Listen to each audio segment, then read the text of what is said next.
आहे चढ़ते फागुना फरक के लटक गेलो है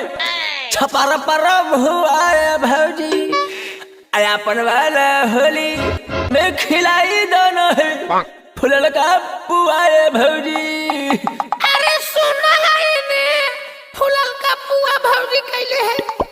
अरे जाना कौची होला लगा रो रहा होलिया में गे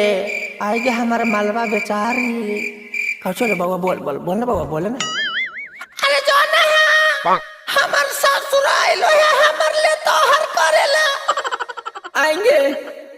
तो तू चल जिमी गे तो हम केकरा में लगाएंगे।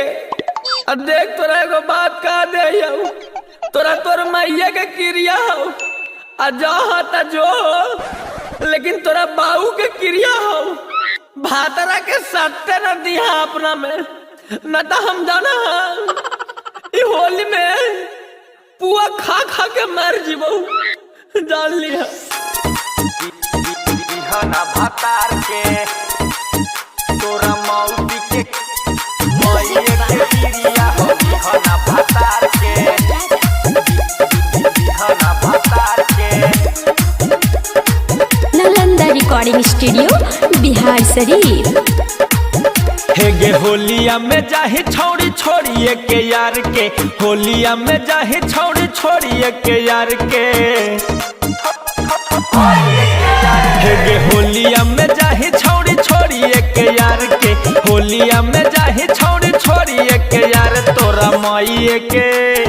गे गे गे गे गे माई के क्रिया हो दिहना भातार के तोरा माई के क्रिया हो दिहना भातार के दिहना भातार के माई के क्रिया हो दिहना भातार के हेगे ऊपर झपर से डलई है खाली रंगावा छुए न दिह छौड़ी में न के जगह हवा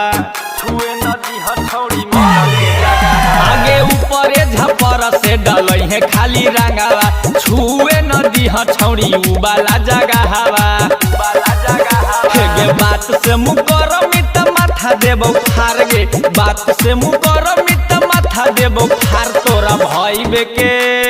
गह छौड़ी भाई बेके क्रिया हो दिहना भातार के तोरा मौसी के क्रिया हो दिहना भातार के तोरा मौसी के क्रिया हो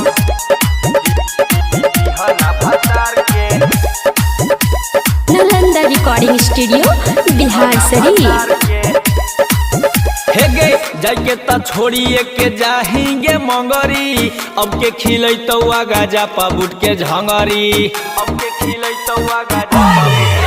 हेगे जाय के त छोड़ के तू जाहिंगे मंगरी अब के खिलै तो आगा जा पाबुट के झंगरी हेगे कहो राजा धानी राजू भूली हन प्यार के कुंदन बिहारिया के भूली हन प्यार के कि नानी के नानी के क्रिया हो दिहना भातार के तोरा नाना में के क्रिया हो दिहना भातार के।